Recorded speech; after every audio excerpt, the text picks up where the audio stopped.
Little Women Part 2, in order that we may start afresh and go to Meg's wedding. Chapter 24, Gossip. In order that we may start afresh and go to Meg's wedding with free minds, it will be well to begin with a little gossip about the Marches. And here let me premise that if any of the elders think there is too much lovering in the story, as I fear they may, I'm not afraid the young folks will make that objection. I can only say with Mrs. March, what can you expect when I have 4 gay girls in the house and a dashing young neighbour over the way? The 3 years that have passed have brought but few changes to the quiet family. The war is over, and Mr. March safely at home, busy with his books and the small parish, which found in him a minister by nature as by grace, a quiet, studious man, rich in the wisdom that is better than learning, the charity which calls all mankind brother, the piety that blossoms into character, making it august and lovely. These attributes, in spite of poverty and the strict integrity which shut him out from the more worldly successes, attracted to him many admirable persons, as naturally as sweet herbs draw bees, and as naturally he gave them the honey into which 50 years of hard experience had distilled no bitter drop. Earnest young men found the grey-headed scholar as young at heart as they. Thoughtful or troubled women instinctively brought their doubts to him, sure of finding the gentlest sympathy, the wisest counsel. Sinners told their sins to the pure-hearted old man, and were both rebuked and saved. Gifted men found a companion in him. Ambitious men caught glimpses of nobler ambitions than their own, and even worldlings confessed that his beliefs were beautiful and true, although they wouldn't pay. To outsiders, the 5 energetic women seemed to rule the house, and so they did in many things, but the quiet scholar, sitting among his books, was still the head of the family, the household conscience, anchor and comforter, for to him the busy, anxious women always turned in troublous times, finding him, in the truest sense of those sacred words, husband and father. The girls gave their hearts into their mother's keeping, their souls into their father's, and to both parents who lived and laboured so faithfully for them, they gave a love that grew with their growth and bound them tenderly together by the sweetest tie which blesses life and outlives death. Mrs. March is as brisk and cheery, though rather grayer, than when we saw her last, and just now so absorbed in Meg's affairs that the hospitals and homes, still full of wounded boys and soldiers' widows, decidedly missed the motherly missionary's visits. John Brooke did his duty manfully for a year, got wounded, was sent home, and not allowed to return. He received no stars or bars, but he deserved them, for he cheerfully risked all he had, and life and love are very precious when both are in full bloom. Perfectly resigned to his discharge, he devoted himself to getting well, preparing for business, and earning a home for Meg. With the good sense and sturdy independence that characterized him, he refused Mr. Lawrence's more generous offers, and accepted the place of bookkeeper, feeling better satisfied to begin with an honestly earned salary than by running any risk with borrowed money. Meg had spent the time in working as well as waiting, growing womanly in character, wise in housewifely arts, and prettier than ever, for love is a great beautifier. She had her girlish ambitions and hopes, and felt some disappointment at the humble way in which the new life must begin. Ned Moffat had just married Sally Gardner, and Meg couldn't help contrasting their fine house and carriage, many gifts and splendid outfit, with her own, and secretly wishing she could have the same. But somehow envy and discontentment soon vanished when she thought of all the patient love and labour John had put into the little home awaiting her, and when they sat together in the twilight, talking over their small plans, the future always grew so beautiful and bright that she forgot Sally's splendour and felt herself the richest, happiest girl in Christendom. Jo never went back to Aunt March, for the old lady took such a fancy to Amy that she bribed her with the offer of drawing lessons from one of the best teachers going, and for the sake of this advantage Amy would have served a far harder mistress. So she gave her mornings to duty, her afternoons to pleasure, and prospered finely. Jo meantime devoted herself to literature and Beth, who remained delicate long after the fever was a thing of the past.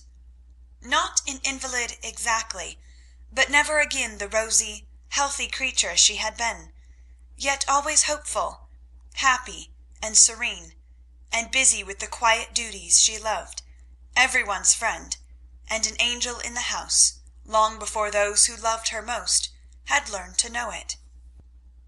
As long as the Spread Eagle paid her $1 a column for her rubbish, as she called it, Jo felt herself a woman of means, and spun her little romances diligently.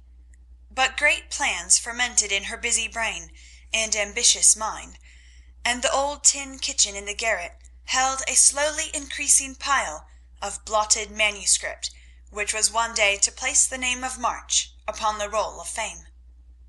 Laurie, having dutifully gone to college to please his grandfather, was now getting through it in the easiest possible manner to please himself.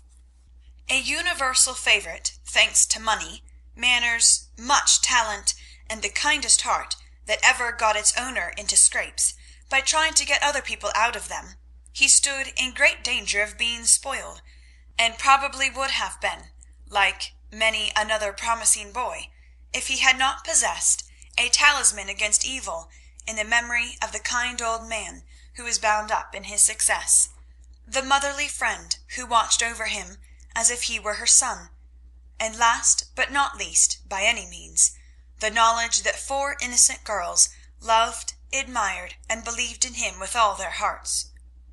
Being only a glorious human boy, of course he frolicked and flirted, grew dandified, aquatic, sentimental, or gymnastic, as college fashions ordained, hazed and was hazed, talked slang, and more than once came perilously near suspension and expulsion.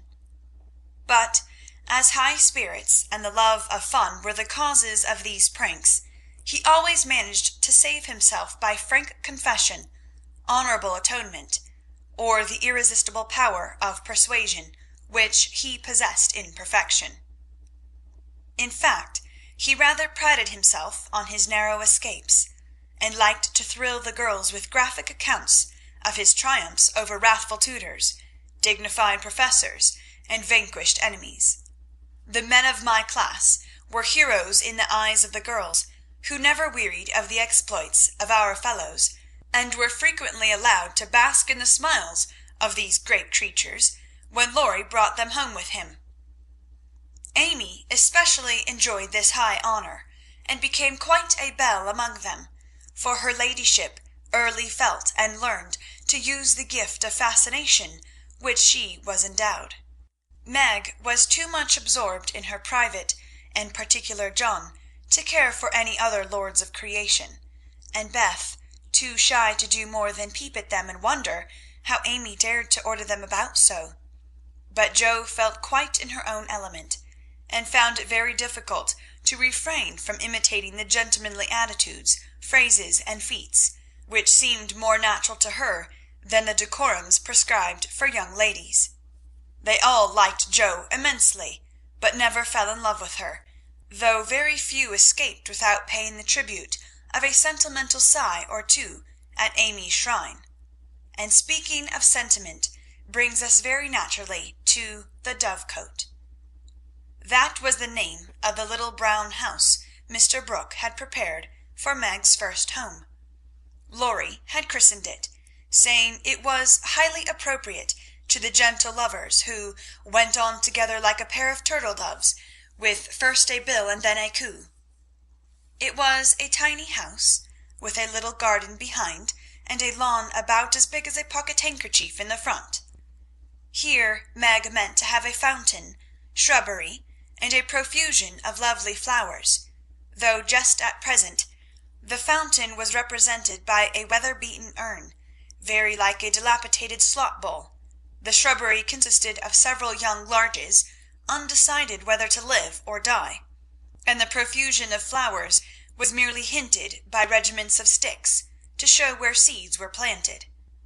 But inside it was altogether charming, and the happy bride saw no fault from garret to cellar.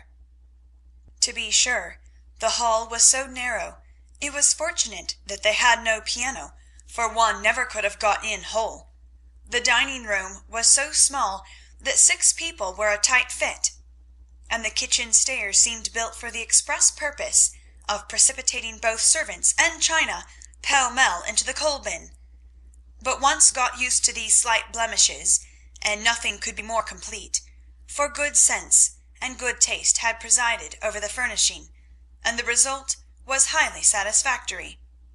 There were no marble-topped tables, long mirrors, or lace curtains in the little parlour, but simple furniture, plenty of books, a fine picture or two, a stand of flowers in the bay window, and scattered all about the pretty gifts which came from friendly hands, and were the fairer for the loving messages they brought.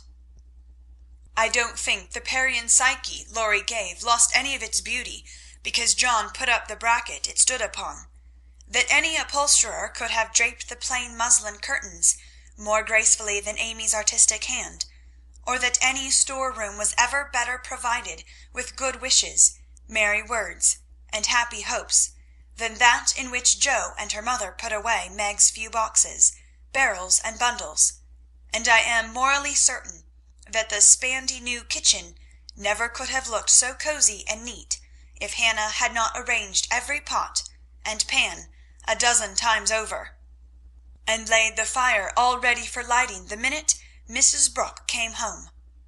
I also doubt if any young matron ever began life with so rich a supply of dusters, holders, and piece-bags, for Beth made enough to last till the silver wedding came round, and invented 3 different kinds of dishcloths for the express service of the bridal china. People who hire all these things done for them never know what they lose, for the homeliest tasks get beautified if loving hands do them, and Meg found so many proofs of this that everything in her small nest, from the kitchen roller to the silver vase on her parlour table, was eloquent of home love and tender forethought. What happy times they had planning together, what solemn shopping excursions, what funny mistakes they made, and what shouts of laughter arose over Laurie's ridiculous bargains. In his love of jokes, this young gentleman, though nearly through college, was much of a boy as ever.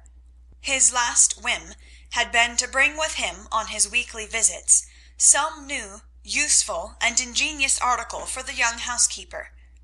Now a bag of remarkable clothespins, next a wonderful nutmeg grater which fell to pieces at the first trial, a knife cleaner that spoiled all the knives, or a sweeper that picked the nap neatly off the carpet and left the dirt, labour-saving soap that took the skin off one's hands, infallible cements which stuck firmly to nothing but the fingers of the deluded buyer, and every kind of tinware, from a toy savings-bank for odd pennies to a wonderful boiler which would wash articles in its own steam, with every prospect of exploding in the process. In vain Meg begged him to stop. John laughed at him, and Jo called him Mr. Toodles. He was possessed with a mania for patronizing Yankee ingenuity, and seeing his friends fitly furnished forth. So each week beheld some fresh absurdity. Everything was done at last, even to Amy's arranging different coloured soaps to match the different coloured rooms, and Beth's setting the table for the first meal. "Are you satisfied? Does it seem like home, and do you feel as if you should be happy here?" asked Mrs. March, as she and her daughter went through the new kingdom arm in arm, for just then they seemed to cling together more tenderly than ever. "Yes, mother, perfectly satisfied, thanks to you all, and so happy that I can't talk about it. with a look that was far better than words. "If she only had a servant or two, it would be all right," said Amy, coming out of the parlour, where she had been trying to decide whether the bronze Mercury looked best on the what-not or the mantelpiece. "Mother and I have talked that over, and I have made up my mind to try her way first. There will be so little to do that with Lottie to run my errands and help me here and there, I shall only have enough work to keep me from getting lazy or homesick," answered Meg tranquilly. "Sally Moffat has 4, began Amy. "If Meg had 4, the house wouldn't hold them, and Master and Missus would have to camp in the garden," broke in Joe, who, enveloped in a big blue pinafore, was giving the last polish to the door handles. "Sally isn't a poor man's wife, and many maids are in keeping with her fine establishment. Meg and John begin humbly, but I have a feeling that there will be quite as much happiness in the little house as in the big one. It's a great mistake for young girls like Meg to leave themselves nothing to do but dress, give orders, and gossip. When I was first married, I used to long for my new clothes to wear out or get torn, so that I might have the pleasure of mending them, for I got heartily sick of doing fancy work and tending my pocket handkerchief." "Why didn't you go into the kitchen and make messes, as Sally says she does to amuse herself, though they never turn out well, and the servants laugh at her?" said Meg. "I did after a while, not to mess, but to learn of Hannah how things should be done, that my servants need not laugh at me. It was play then, but there came a time when I was truly grateful that I not only possessed the will, but the power to cook wholesome food for my little girls, and help myself when I could no longer afford to hire help. You begin at the other end, Meg dear, but the lessons you learn now will be of use to you by and by, when John is a richer man, for the mistress of a house, however splendid, should know how work ought to be done if she wishes to be well and honestly served." "Yes, mother, I'm sure of that," said Meg, listening respectfully to the little lecture, for the best of women will hold forth upon the all-absorbing subject of housekeeping. "Do you know, I like this room most of all in my baby house," added Meg a minute after, as they went upstairs and she looked into her well-stored linen closet. Beth was there, laying the snowy piles smoothly on the shelves, and exulting over the goodly array. All three laughed as Meg spoke, for that linen closet was a joke. You see, having said that if Meg married that Brooke, she shouldn't have a cent of her money, Aunt March was rather in a quandary when time had appeased her wrath, and made her repent her vow. She never broke her word, and was much exercised in her mind how to get round it, and at last devised a plan whereby she could satisfy herself. Mrs. Carroll, Florence's mamma, was ordered to buy, have made, and marked a generous supply of house and table linen, and send it as her present, all of which was faithfully done, but the secret leaked out, and was greatly enjoyed by the family, for Aunt March tried to look utterly unconscious, and insisted that she could give nothing but the old-fashioned pearls long promised to the first bride. "That's a housewifely taste which I am glad to see. I had a young friend who set up housekeeping with 6 sheets, but she had finger bowls for company, and that satisfied her," said Mrs. March, patting the damask tablecloths with a truly feminine appreciation of their fineness. "I haven't a single finger bowl, but this is a set-out that will last me all my days, Hannah says," and Meg looked quite contented, as well she might. A tall, broad-shouldered young fellow, with a cropped head, a felt basin of a hat, and a fly-away coat, came tramping down the road at a great pace, walked over the low fence without stopping to open the gate, straight up to Mrs. March, with both hands out, and a hearty, "Here I am, mother. Yes, it's all right." The last words were in answer to the look the elder lady gave him, a kindly questioning look, which the handsome eyes met so frankly that the little ceremony closed, as usual, with a motherly kiss. "For Mrs. John Brooke, with the maker's congratulations and compliments. Bless you, Beth. What a refreshing spectacle you are, Joe. Amy, you are getting altogether too handsome for a single lady." As Laurie spoke, he delivered a brown parcel to Meg, pulled Beth's hair ribbon, stared at Joe's big pinafore, and fell into an attitude of mock rapture before Amy, then shook hands all round, and everyone began to talk. "Where is John?" asked Meg anxiously. "Stopped to get the license for tomorrow, ma'am." "Which side won the last match, Teddy?" inquired Joe, who persisted in feeling an interest in manly sports, despite her 19 years. "Ours, of course. Wish you'd been there to see." "How is the lovely Miss Randall?" asked Amy with a significant smile. "More cruel than ever. Don't you see how I'm pining away?" And Laurie gave his broad chest a sounding slap and heaved a melodramatic sigh. "What's the last joke? Undo the bundle and see, Meg," said Beth, eyeing the knobby parcel with curiosity. "It's a useful thing to have in the house in case of fire or thieves," observed Laurie, as a watchman's rattle appeared amid the laughter of the girls.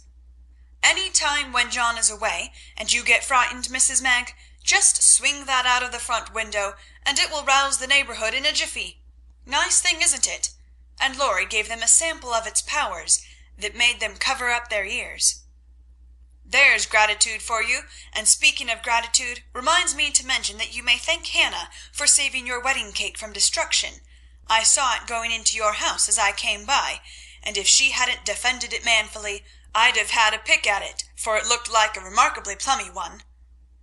"I wonder if you'll ever grow up, Laurie," said Meg in a matronly tone.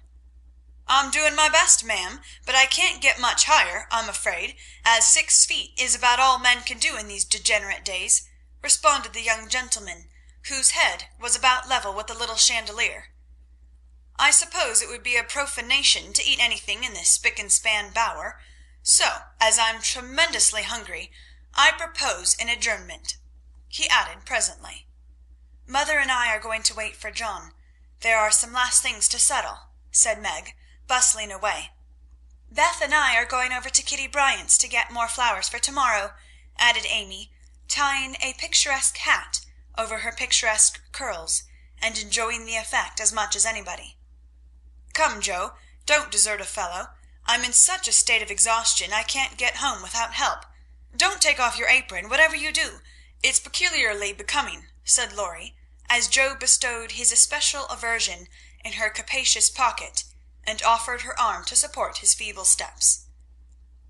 "Now, Teddy, I want to talk seriously to you about tomorrow," began Meg, as they strolled away together. "You must promise to behave well, and not cut up any pranks and spoil our plans."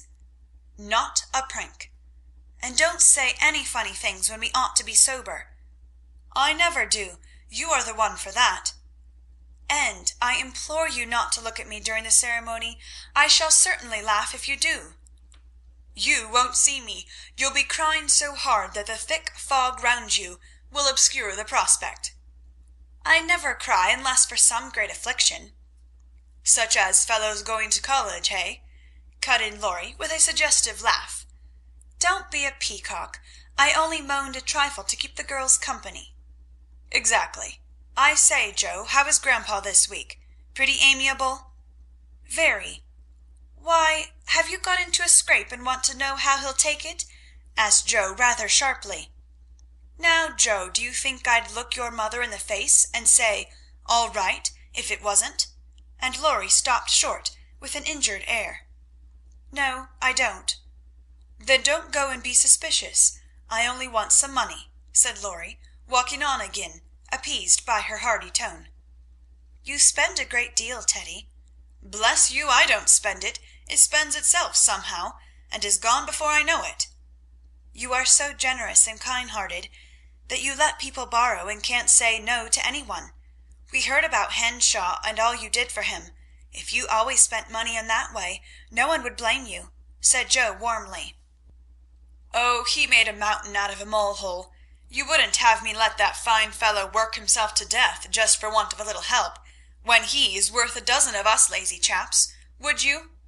"Of course not, but I don't see the use of your having 17 waistcoats, endless neckties, and a new hat every time you come home.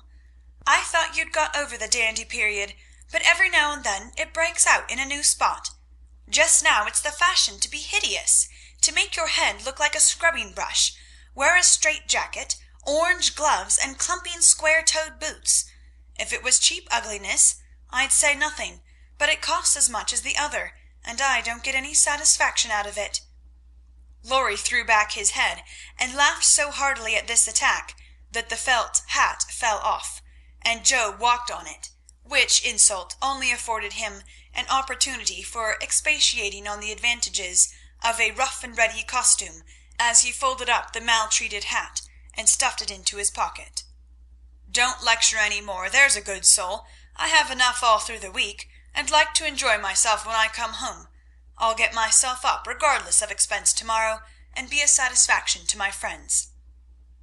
"I'll leave you in peace, if you'll only let your hair grow. I'm not aristocratic, but I do object to being seen with a person who looks like a young prize-fighter," observed Joe severely. "This unassuming style promotes study. That's why we adopt it," returned Laurie, who certainly could not be accused of vanity, having voluntarily sacrificed a handsome curly crop to the demand for quarter-inch long stubble. "By the way, Joe, I think that little Parker is really getting desperate about Amy. He talks of her constantly, writes poetry, and moons about in a most suspicious manner. He'd better nip his little passion in the bud, hadn't he?" added Laurie, in a confidential, elder brotherly tone, after a minute's silence. "Of course he had. We don't want any more marrying in this family for years to come. Mercy on us, what are the children thinking of?" And Joe looked as much scandalized as if Amy and little Parker were not yet in their teens. "It's a fast age, and I don't know what we are coming to, ma'am. You are a mere infant, but you'll go next, Joe, and will be left lamenting," said Laurie, shaking his head over the degeneracy of the times. "Don't be alarmed. I'm not one of the agreeable sort. Nobody will want me, and it's a mercy, for there should always be one old maid in a family." "You won't give anyone a chance," said Laurie, with a sidelong glance and a little more colour than before in his sunburned face. "You won't show the soft side of your character, and if a fellow gets a peep at it by accident, and can't help showing that he likes it, you treat him as Mrs. Gummidge did her sweetheart, throw cold water over him, and get so thorny no one dares touch or look at you." "I don't like that sort of thing. I'm too busy to be worried with nonsense, and I think it's dreadful to break up families so. Now don't say any more about it. Meg's wedding has turned all our heads, and we talk of nothing but lovers, and such absurdities. I don't wish to get cross, so let's change the subject." And Joe looked quite ready to fling cold water on the slightest provocation. Whatever his feelings might have been, Laurie found a vent for them in a long, low whistle, and the fearful prediction as they parted at the gate, "Mark my words, Joe, you'll go next." Chapter 24.